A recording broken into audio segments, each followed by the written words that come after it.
지난주 말씀을 좀 나누고 싶습니다. 야고보는 성내긴 특별히 성도들에 대해서 듣기는 속히 하고 말하기는 더디하고 성내기는 더디하라고 얘기하고 있습니다. 성내는 것은 하나님의 의를 이루지 못한다라고 얘기하고 있어요. 그래서 야고보는 마음에 심어진 말씀을 온유함으로 받으라고 말하고 있습니다. 21절에 보니까 우리의 모든 심령에 더러운 것과 넘치는 악을 버리라고 얘기하고 있습니다. 우리는 우리 가슴에 하나님의 말씀이 씨앗처럼 심겨진 자들입니다. 다른 말로 하면 복음이 우리에게 심겨졌다라고 말하고 있습니다. 예수님을 우리의 삶의 주인으로 모신 분은 바로 각자의 심령에 하나님의 말씀이 심어져 있는 사람입니다. 20여 년 전 저희 부모님이 저희 집 조그마한 앞마당에 포도를 심으셨어요. 포도 씨앗을 갖고 오셔가지고 흙을 덮고 씨앗을 심으셨는데 그 씨 안에 포도 DNA가 여러분 들어있습니다. 그를 통해서 씨앗이 발화가 돼가지고 땅에서 줄기가 올라와 그 줄기가 계속적으로 매일매일 자랐습니다.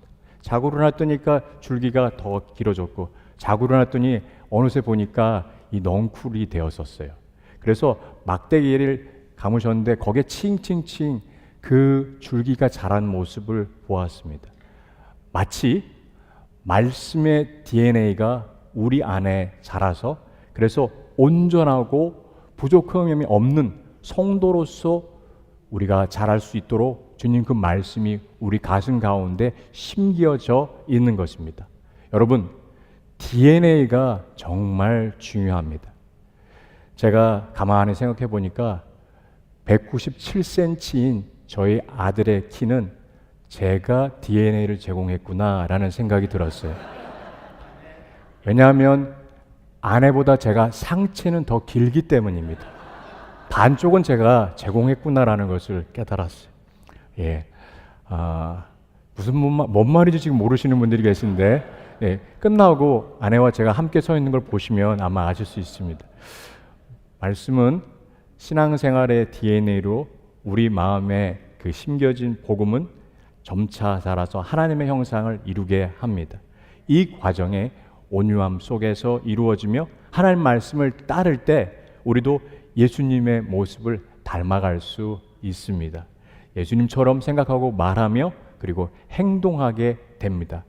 예수님을 믿는 우리에게는 바로 이미 예수님의 모습을 담는 그 말씀의 DNA가 우리의 심령 가운데 심겨져 있기 때문이죠.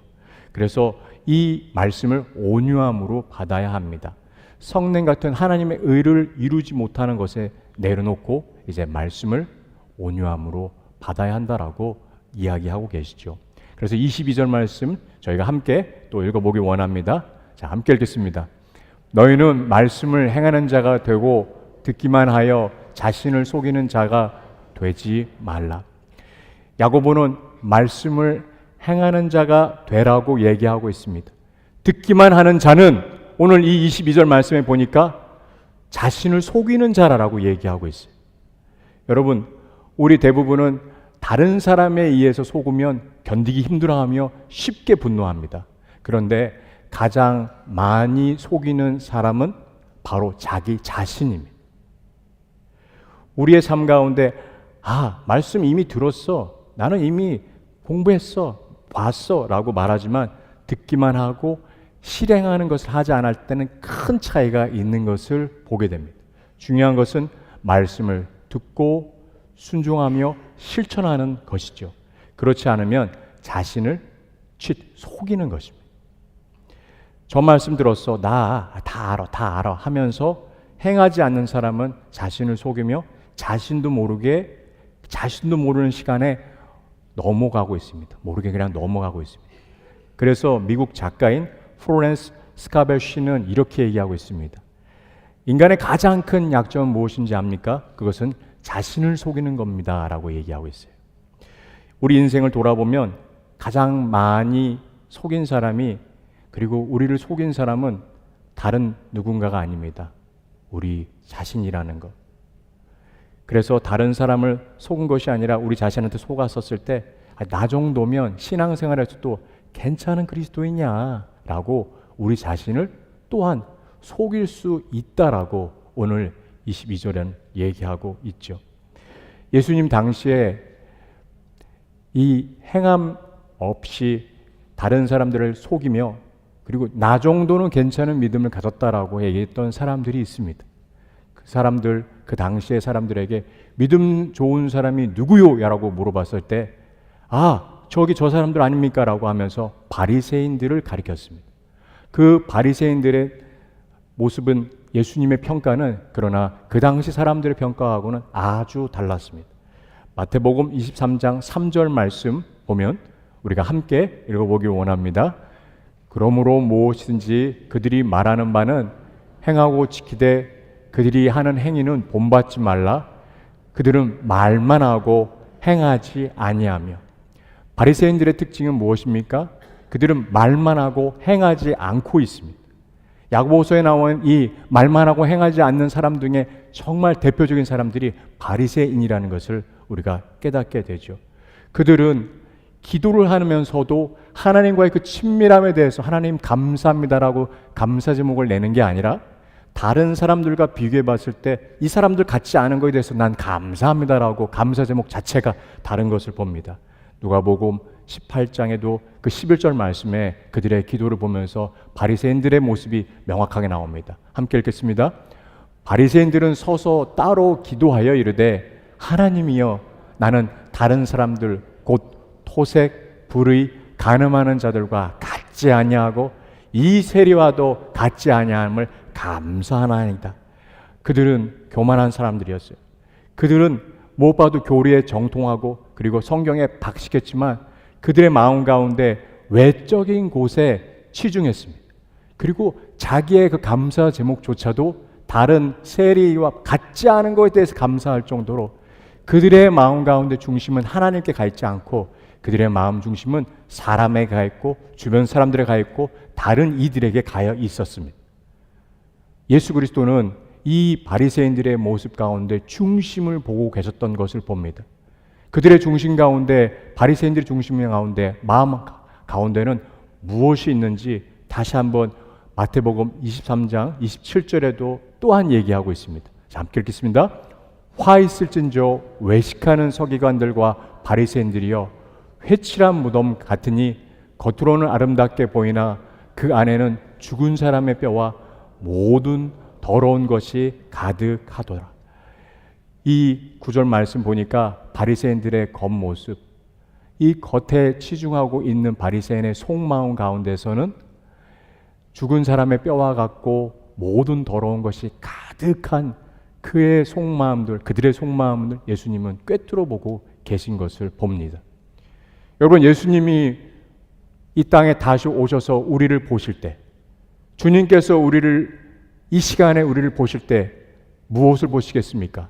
우리의 속마음, 우리의 내면, 우리의 마음 깊은 곳에서 무엇이 자리 잡고 있는지 주님은 꿰뚫어 보시며 오늘 우리에게 말씀하고 계십니다. 우리들의 모습 가운데 혹시 바리새인에 대해서 평가하기 쉽고 흉을 보고 우리가 욕을 할 수 있지만 그러나 가만히 보면 우리 또한 이 겉모습, 겉에 있는 모습, 사람들의 평가 그리고 나에 대한 하나님에 대한 기준의 그 눈길을 우리가 잊어버릴 때 우리는 바리새인의 길을 또한 갈 수 있다는 것을 우리는 이 말씀을 통하여서 깨닫게 됩니다. 가장 바리새인의 길을 가기 쉬운 자는 지도자들이며 종교 지도자들인 저 같은 목회자들입니다. 먼저 주님 앞에 말한 것보다 더 깊이 그 말씀을 새기고 말씀을 두려워하고 말한 대로 살기 위해서 몸부림치는 시간이 더 필요한 것을 고백해 봅니다. 여러분, 우리도 마찬가지입니다. 나의 삶 가운데 내가 정말 내 내면에 주님으로부터 이 말씀을 사모하며 말씀대로 살기를 소망하고 내 기준은 과연 어디에 있는가 돌아보는 저와 여러분 되시기를 예수님의 이름으로 축원합니다. 다른 측면에서 야고보서 1장 22절 말씀을 생각해 보면 말씀을 듣고 행하지 않는다라고 하는 것은 우리가 하나님의 그 변화에 대한 부르심을 듣고도 우리는 그 목소리를 귀 기울이지 않으려고 합니다. 왜냐하면 변화하려고 보니까 너무 힘들고 따라가려고 하니까 순종할 것이 거추장스럽고 그렇게 나의 삶 가운데 손해보는 것 같고 그리고 내가 다른 사람들에게 이해받지 못하는 것 같아서 그래서 적당히 그 얘기 말씀하시는 것이 들려오지만 깨닫게 되지만 알게 되었지만 내 귀는 닫아버리고 그냥 끄덕끄덕하고 있는 내 모습이 있습니다. 주님 말씀을 듣고도 따르지 않는 것, 듣는 것만으로도 변화된 줄 착각하고 있지만 그런 사람은 25절을 보니까 복을 받을 수 없다라고 명확하게 말씀하고 계십니다. 듣는 것만으로도 저절로 그 복을 가져다 주지 못한다라고 말씀하고 있습니다.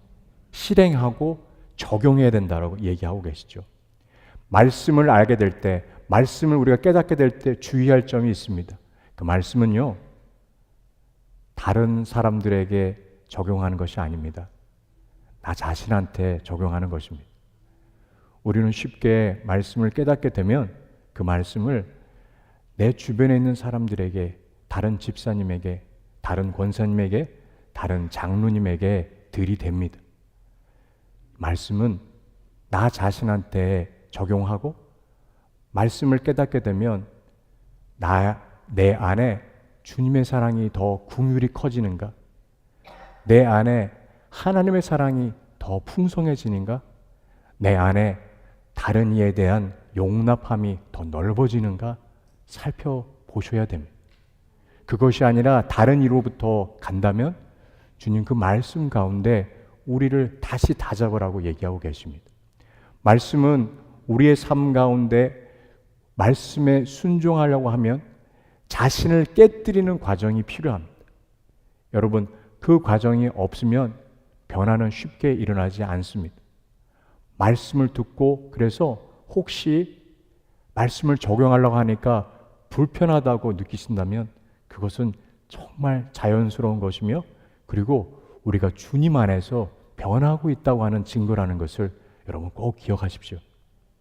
말씀을 실행하며 말씀을 깨닫고 말씀을 행할 때 우리 안에 분투가 일어나며 그리고 부담이 있고 부대낍니다.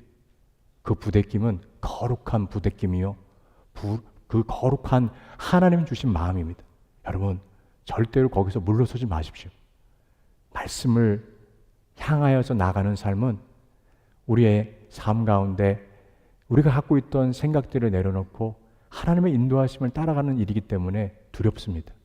주님을 신뢰함으로 그 발을 내디뎌 보시면 우리는 뒤돌아봤을 때 믿음의 길을 가고 있구나라는 것을 알게 됩니다. 여러분 23절 24절 말씀도 저희가 함께 또 읽어보기 원합니다. 함께 읽겠습니다. 누구든지 말씀을 듣고 행하지 아니하면 그는 거울로 자기의 생긴 얼굴을 보는 사람 같아서 제 자신을 보고 가서 그 모습이 어떠했는지를 곧 잊어버리거니와 말씀을 듣고 행하지 않는 사람은 마치 거울, 그 당시 거울은 청동 거울입니다. 청동 거울로 자신의 얼굴을 들여다보는 것 같다라고 얘기하고 있어요. 예, 친절하게 사진이 먼저 나왔습니다. 이 거울이 당시에 썼던 청동 거울입니다. 청동 거울로 얼굴을 들여다보면 얼굴이 잘 보일까요? 잘 안 보입니다. 그런데 잘 보이기 위해서 정말 뚜렷하게 쳐다봐서 겨우 얼굴을 봤다 하더라도 보고 나서 뒤돌았으면 그 얼굴이 어떻게 생긴지 금방 잊어버립니다. 이때 모습이 말씀을 행하지 않는 자의 모습에 대해서 비유하고 있는 것입니다. 말씀을 듣고도 말씀을 알고도 행하지 않으면 이처럼 금방 잊어버리게 되는 모습이 바로 이 청동 거울로 봤었을 때 모습과 같다라고 우리에게 이야기하고 계십니다. 여러분, 우리가 말씀을 순종하는 것, 말씀을 적용해 보는 것은 그 말씀을 명확히 알 수 있는 힘이 됩니다. 거울을 보고 돌아보았을 때 그 모습이 쉽게 잊어지는 것처럼 말씀을 행하지 않으면, 말씀을 적용해 보지 않으면 그런 일들이 일어납니다. 그러면 말씀을 적용해 보면, 실행해 보면 그 말씀이 뚜렷하게 우리에게 다가오며 그 말씀이 얼마나 힘이 있는지 깨닫게 되는 것을 알게 됩니다. 여러분, 우리가 그동안 왜 말씀 가운데 이렇게 힘없이 무기력하게 지내온지 아십니까? 그것은 말씀을 듣고도 우리가 실행해 보지 않았기 때문입니다. 한 구절을 듣고도 주님 주신 그 말씀을 가지고 한 주간의 삶 가운데 내가 그 말씀을 적용해 본다면 그 말씀은 나를 살아서 나를 이끌어가며 그 말씀 가운데 하나님이 함께 하신다는 것을 경험할 수 있는 능력의 크리스찬이 될 수 있습니다. 말씀과 함께하는 성도 한 분 한 분이 될 수 있다는 것을 우리는 기억해야 됩니다. 제가 이 말씀을 준비하면서 그렇구나. 우리가 말씀에 대해서 더 적용하도록 노력하는 것이 필요하구나 생각이 들었어요. 왜냐? 그 말씀이 우리에게 가장 소중하기 때문입니다. 주님의 그 사랑을, 말씀을 우리에게 주셨습니다. 주님의 그 가르침을 우리에게 주셨습니다. 그 말씀을 우리가 적용하며 살아가는 그 한 주간의 시간이 그래서 소중하며 그 말씀을 통하여서 우리의 믿음이 어느새 뒤돌아봤더니 성장하는 모습을 보아서 우리가 주님을 따라가는 그 기쁨을, 무엇과도 바꿀 수 없는 기쁨을 경험하게 되는 시간이 있죠. 원래 주님의 말씀은 여러분 어떤 말씀입니까? 그 주님의 말씀은 이렇게 강한 말씀입니다. 히브리서 4장 12절 말씀이죠. 함께 읽겠습니다. 하나님의 말씀은 살아있고 활력이 있어 좌우의 날선 어떤 검보다도 예리하여 혼과 영과 및 관절과 골수를 찔러 쪼개기까지 하며 또 마음의 생각과 뜻을 판단하나니. 여러분, 혼과 영과 관절과 골수를 찔러 쪼개기까지 하는 이 날카로운 검과 같은 말씀, 그 말씀은 능력이 있습니다. 살아 움직입니다. 우리의 말씀 가운데 나아갈 때 그 말씀은 우리의 뜻과 우리의 생각, 이 마음의 생각 그 뜻을 판단하는 능력까지 있는데 그 말씀을 실행할 때 우리의 삶 가운데 말씀이 이끌어가는 걸 볼 수 있습니다. 말씀을 실행하지 않으면 말씀을 다 아는 것이 아니요, 말씀을 반만 아는 것도 아니며 전부를 놓치게 된다고 주님 오늘 이 말씀을 통하여서 우리에게 이야기하시는 것이죠. 여러분, 그래서 야고보서 1장 25절 말씀 가운데 우리에게 다시 한번 이야기하고 계십니다. 함께 또 읽겠습니다. 자유롭게 하는 온전한 율법을 들여다보고 있는 자는 듣고 잊어버리는 자가 아니요 실천하는 자니 이 사람은 그 행하는 일에 복을 받으리라. 말씀을 실행하는 자는 25절 말씀에 뒤에 보니까 뭐라고 나와 있습니까? 복을 받는다라고 나와 있습니다. 우리가 복을 그렇게 원하시는데 주님께 주시는 그 축복을 원하신다면 말씀을 실행해 보십시오. 주님이 우리에게 축복의 통로로서 이 말씀을 실행하는 자를 사용하고 계시는 것을 봅니다. 여기 오늘 25절에 자유롭게 하는 율법이라고 하는 것은 23절에 나오는 청동거울과는 대조되는 것입니다. 청동거울이 듣기만 하고 행하지 않는 자들에 대해서 그 희미함과 같음에 대해서 얘기하고 있다면 25절은 자유롭게 하는 온전한 율법이란 예수께서 주시는 새로운 법으로서 예수께서 이제 신약시대에 우리에게 두 가지 부분을 주셨습니다. 먼저 주 하나님을 사랑하라. 그리고 내 이웃을 내 몸과 같이 사랑하라고 이 두 가지 부분의 가장 중요한 말씀을 우리에게 주셨을 때 두 번째 하나님께 주셨던 새 계명과 같습니다. 새 율법과 같습니다. 그것은 내 이웃을 내 몸과 같이 사랑하는 것입니다. 우리가 이 말씀을 실천할 때 진정한 변화를 경험할 수 있는 것입니다. 온전한 율법은 구약의 율법과는 다릅니다. 예수님께서 가르쳐주신 새로운 법이며 그리고 그 주님의 가르침과 연결되어 있습니다. 야고보서 1장 25절에 여기 나오는 온전한 율법은 21절에 마음에 새긴 그 말씀과 같습니다. 그래서 연관이 되어 있습니다. 예수님을 통하여서 주신 새 언약을 말하고 있습니다. 그래서 우리의 삶 가운데 진정한 변화를 가져다 주며 하나님의 사랑을 실천하라고 명령을 받습니다. 우리가 구약을 봤을 때 옛 언약이 아니라 새로운 언약을 예레미야를 통해서 주셨습니다. 예레미야 31장 33절 말씀을 통하여서 주님은 그 말씀을 주셨고 그 말씀의 성취는 신약시대에 예수님을 통하여서 이루어진 것을 보게 됩니다. 그래서 우리가 예수님을 통하여 성취된 예레미야의 이 새 언약에 대해서 함께 읽어보기 원합니다. 33절 말씀 함께 예레미야 31장 33절 읽겠습니다. 그러나 그날 후에 내가 이스라엘 집과 맺을 언약은 이러하니 곧 내가 나의 법을 그들 속에 두며 그들의 마음에 기록하여 나는 그들의 하나님이 되고 그들은 내 백성이 될 것이라. 여호와의 말씀이니라. 나의 법을 그들 속에 두며 그들 마음에 기록하겠다라고 말씀하신 이 새 언약은 예수님을 통하여서 이제 성취되며 완성됩니다. 하나님께서는 우리의 참된 하나님이시고 우리는 그분의 백성이라고 하는 것은 예수 그리스도의 십자가 사건을 통하여서 부활하심으로 인해서 우리는 성취된 것을 경험하게 됩니다. 그래서 우리는 이제 하나님의 백성이 됩니다. 어떤 사람이요? 예수 그리스도의 그 십자가의 능력을 믿고 예수님을 구주로 영접한 자들에게는 이제는 하나님의 백성이 되는 그 은혜를 베풀어 주십니다. 그런데요, 이 26절과 27절에는 하나님의 백성에 대해서 다른 용어로 써서 같은 이야기를 하고 있습니다. 그 하나님 백성이란 바로 경건한 자라고 하는 이 용어로 우리에게 설명하고 있습니다. 그래서 26절과 27절에는 세 가지 부분으로서 경건한 자의 특징에 대해서 설명하고 있습니다. 26절, 27절 함께 읽어보기 원합니다.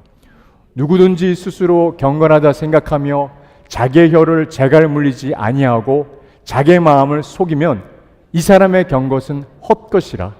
하나님 아버지 앞에서 정결하고 더러움이 없는 경건은 곧 고아와 과부를 그 환난 중에 돌보며 또 자기를 지켜 세속에 물들지 아니하는 그것이니라. 아멘.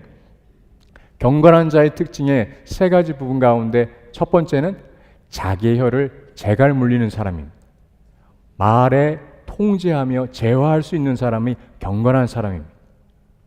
두 번째 경건한 자의 특징은 바로 고아와 과부를 환난 중에 돌보는 자입니다. 세 번째 경건한 자의 특징은 자기를 지켜 세속에 물들지 아니하는 자, 세속으로부터 자신을 방어하는 자, 그 사람이 경건한 자라고 이 세 가지로 얘기하고 있습니다. 첫 번째 경건한 자로서 자기의 혀를 제어할 줄 아는 사람이라고 했었을 때, 여러분 혀에 재갈을 물린다라고 얘기하고 있습니다. 재갈을 물리는 것은 사람에게 하는 것입니까? 말에게 하는 것입니까? 대답해 주시겠어요? 사람에게요? 말에게요. 말에게 재갈을 물리면 주인이 안장에 올라서 재갈을 물린 말을 속도를 조절하고 방향을 틀 수가 있습니다. 여러분, 말이 이제는 주인이 타서 주인이 끄는 대로 주인의 그 행하는 대로 분명히 방향을 틀 수가 있습니다. 무엇입니까? 우리의 입술에 재갈을 물리게 되면 이제 우리의 말도 주님이 통제하시고 주님이 이끌어 가시는 것입니다. 그동안은 내가 아무 말이나 막 했는데 그러나 이제는 주님이 이끌어 가시며 주님의 말씀을 생각하고 주님이 원하시는 이야기를 하는 삶으로 변하게 되는 것을 봅니다. 그것이 재갈을 물리며 입술을 제어하는 자의 특징이라고 말할 수 있죠. 두 번째로 고아와 과부를 돌보는 자를 말합니다. 초대교회 교인들은 어려운 사람들을 돕는 것을 가장 먼저 달려가서 했던 자들입니다. 그래서 초대교회 교인들은 그 당시 그리스 로마 사람들에게 비교해 봤었을 때 그 사람들에게 눈에 띄는 존재들이었어요. 그들은 말한 대로 행동하고 하나님 말씀대로 실천하려고 했던 자들인 것을 보게 됩니다. 초대교회의 이야기가 나온 책이 있습니다. 알렌 클라이더 박사님의 이 초대교회의 길을 묻다라고 하는 책을 보니까 그 내용 가운데 초대교인들은 참 특이한 행동을 했다라고 나와 있습니다. 예를 들어서 상부상조를 실천하면서 가난한 사람들을 돕는 공동기금을 운영했습니다. 기록에 의하면 만약에 믿음의 가정이 굶고 있다면 전부 그 믿음의 공동체가 금식하고 함께 재정을 모아서 굶고 있는 가정에게 가져다 주었다라고 얘기하고 있습니다. 여러분, 참 이 말씀이 저에게 도전이 되고 또 우리 교회에 누군가 굶고 있는 성도님이 계시다면 우리 전체가 다 금식하고 함께 그 재정을 모아서 그분께 먹거리를 사드릴 수 있는 공동체가 되고 있는가라고 제가 제 자신한테 물어봤습니다. 당장 저만 해도 이 상황 처한 성도님이 계시다면 제가 정말 제 먹을 것을 굶고 대신 그것을 갖다 드릴 수 있는 사랑을 베풀 수 있는가 생각해 보았습니다. 초대교회는 행함이 있는 공동체였습니다. 초대교회의 또 다른 특징은 장례 부분이었습니다. 초대교회 교인들은 격식을 갖춘 장례를 전 교인한테 무료로 제공했습니다. 그리스 로마 사람들은 죽음 이의 부분들에 대개 궁금해하며 그리고 자기가 장례를 잘 치러야 되겠다라고 하는 그 마음에 부담감이 있었다고 합니다. 그래서 우리가 한국에 보면 뭐 보람상조회나 이런 거 있는 것처럼 그 당시 2000년 전에 벌써 그리스 로마 시대에 장례 상조회가 있었습니다. 거기다가 회비를 냈어요. 돈이 있는 자들은 회비를 냈지만 돈이 없는 자들은 바로 그 사체를 공동묘지에다 내다 버리는 일들이 일어났다라고 합니다. 그런데 기독 공동체는 초대교회는 어느 한 사람도 장례가 날 때마다 빠짐없이 가난하던 부자든 동일하게 진심으로 마음을 다해 장례를 치러주고 무료로 그 장례의 일정을 함께 했다고 하는 것이 나와 있습니다. 참 귀한 공동체요. 그리스 로마 사람들이 봤었을 때 저 사람들에서 앞에서는 욕을 하지만 뒤돌아서 진짜 저 사람들 우리랑 다르다라고 하는 것이 명확하게 경험되었던 공동체였습니다. 초대교회는 놀랍게도 가서 복음을 꼭 전해야 된다라고 하는 그 부담감과 그 이야기보다는 삶으로 자기의 삶을 통하여 예수님을 드러내고 주님의 사랑이 무엇인지 보여주는 귀한 말씀의 공동체였던 것을 보게 됩니다. 여러분, 행함이 있는 사람은 어떤 사람입니까? 저는 행함이 있는 사람에 대해서 그리스도인 가운데 행하고 있는 참 많은 귀한 리더들 또 드러나지 않은 귀한 한 분 한 분을 떠올리게 되었지만 가장 먼저는 선한 사마리아인이 생각이 났습니다. 선한 사마리아인에 대한 성경 말씀 한번 읽어보면서 주님께서 우리에게 주시는 말씀이 무엇인가 한번 또 보기 원합니다. 누가복음 10장 25절에서 37절 말씀 함께 읽어보기 원합니다. 함께 큰 소리로 읽겠습니다. 어떤 율법 교사가 일어나 예수를 시험하여 이르되 선생님 내가 무엇을 하여야 영생을 얻으리이까? 예수께서 이르시되 율법에 무엇이라 기록되었으며 내가 어떻게 읽느냐? 대답하여 이르되 내 마음을 다하며 목숨을 다하며 힘을 다하여 뜻을 다하여 주 너의 하나님을 사랑하고 또한 내 이웃을 내 자신같이 사랑하라 하였나이다. 예수께서 이르시되 내 대답이 옳도다. 이를 행하라. 그러면 살리라 하시니 그 사람이 자기를 옳게 보이려고 예수께 여짜오되 그러면 내 이웃이 누구이니까? 예수께서 대답하여 이르시되 어떤 사람이 예루살렘에서 여리고로 내려가다가 강도를 만나매 강도들이 그 옷을 벗기고 때려 거의 죽은 것을 버리고 갔더라. 마침 한 제사장이 그 길로 내려가다가 그를 보고 피하여 지나가고 또 이와 같이 한 레위인도 그곳에 이르러 그를 보고 피하여 지나가되 어떤 사마리아 사람은 여행 중 거기 이르러 그를 보고 불쌍히 여겨 가까이 가서 기름과 포도주로 그 상처에 붓고 싸매고 자기 짐승을 태워 주막으로 데리고 가서 돌보아 주니라. 그 이튿날 그가 주막 주인에게 데나리온 2를 내어주며 이르되 이 사람을 돌보아 주라. 비용이 더 들면 내가 돌아올 때에 갚으리라 하였으니 내 생각에는 이 세 사람 중에 누가 강도 만난 자의 이웃이 되겠느냐 하시리라. 이르되 자비를 베푼 자나이다. 예수께서 이르시되 가서 너도 이와 같이 하라 하시니라. 아멘. 어떤 이가 예루살렘에서 여리고로 가는 길에 강도를 만나서 거의 죽게 될 그 상황이었습니다. 먼저 지나간 제사장, 그 다음 지나간 레위인 그냥 못 본 채 하고 지나가 버렸습니다. 그러나 이방인 취급받던 사마리아인 그가 불쌍히 여겨 도와줍니다. 상처를 싸매고 자기 짐승에 태워서 여관까지 데려다주며 그리고 여관 주인에게 돈을 주어 끝까지 그를 돌보도록 부탁하고 있습니다. 사람들에게 손가락질 받던, 동물 취급받던 사마리아 한 사람이 이렇게 선한 일을 행하고 있는 것을 보고 있습니다. 여러분, 오늘 야고보서 말씀을 비춰봤을 때 선한 사마리아 이 한 사람은 바로 경건한 자입니다. 주님은 우리에게 경건한 자가 되라고 말씀하고 계십니다. 말씀을 실행하는 자, 말씀을 살아내는 자, 그리고 아픈 자를 먼저 찾아가서 손을 내미는 우리 모습이 되기를 예수님이 진심으로 원하고 계신 것을 보고 있습니다. 오늘 이 말씀을 우리가 살아내는 저와 여러분들 그리고 우리 새소망 교회가 되기를 소망합니다. 아멘. 세 번째 경건한 사람의 특징은요, 바로 세 속에 물들지 않도록 자신을 지키는 사람입니다. 세 번째 부분 가운데 여러분 꼭 기억해 주십시오. 세 속에 물들지 않도록, 세 속에 물들지 않는다고 하는 것은 세상의 그 흐름 가운데 우리는 더 이상 끊고 막아내는 모습을 말합니다.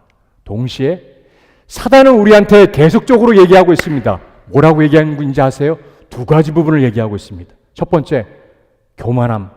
교만함에 대해서 사단은 계속 불어넣고 있습니다. 너는 하나님 없이 살 수 있는 존재야. 너는 하나님 없이 네 힘만으로 할 수 있어. 하나님과 같이 될 수 있다니까? 라고 하면서 창세기 3장에 나와 있는 뱀이 하와에게 했던 그 목소리가 지금 이 시대에도 동일하게 들리고 있습니다. 두 번째는요, 정죄하는 목소리입니다. 여러분, 우리에게 사단이 얘기하는 가장 많은 얘기는 무엇입니까? 잘 들으십시오. 너는 안 돼. 너는 안 돼. 너는 무능해. 너는 할 수 없어. 라고 하면서 우리에게 계속적으로 정죄하는 얘기를 합니다. 너의 모습 봐. 네 모습 가운데 거룩함을 찾아볼 수가 없어. 기도하지도 않았잖아. 말씀도 모르잖아. 주님 앞에 나아갈 수 없는 존재야라고 하면서 얘기할 때 여러분, 네, 그렇군요라고 하지 마십시오. 왜냐하면 이 모습에서 정죄하지 않는다라고 하시는 주님의 사랑을 전하시기 위해서 우리에게 주신 예수 그리스도가 있습니다. 우리에게 주님께서 정죄하지 않으시겠다라고 말씀하시며 그분의 사랑을 마음껏 우리에게 정말로 마음껏 주시며 가장 먼저 자신이 희생하신 주님의 사랑이 있습니다. 그것이 바로 십자가의 사랑입니다. 우리는 사단으로부터 우리에게 교만한 이야기가 들어왔을 때, 우리를 정죄하는 목소리가 들어왔을 때 우리는 반드시 끊고 나가야 되는 것을 믿고, 여러분은 예수 그리스도의 그 능력을 믿으시며 이 목소리를 붙잡지 마십시오. 이 목소리를 붙잡지 마십시오. 우리 삶 가운데, 일주일 삶 가운데 생각하지 않을 때 분명히 들립니다. 우리는 주님의 말씀으로 이 목소리를 멀리하며 세속으로부터 우리를 막고 주님을 바라보는 저와 여러분들을 되시기를 예수님의 이름으로 축원합니다. 마지막으로 말씀드리고 싶습니다. 우리가 이렇게 말씀을 행하지 않은 이유가 무엇일까 생각해 봤을 때 저는 하나님을 진짜 사랑하지 않았기 때문이었구나라고 하는 마음이 들었어요. 진심으로 주님을 사랑한다면, 주님의 사랑이 우리 안에 임한다는 것을 우리가 경험한다면 우리는 그 말씀을 한 구절이라도 실행할 수 있습니다. 우리가 주님을 더 사랑하는 것이 말씀을 실행하는 것이며 그 말씀을 실행하는 자가 경건한 자라고 오늘 야고보서는 얘기하고 있습니다. 우리가 주님 앞에 경건한 자요, 네가 나를 사랑하는구나라고 하는 그 말씀 듣는 귀한 하나님의 사람들이 되시기를, 이 한 주간의 시간이 되시기를 예수님의 이름으로 축원합니다. 아멘.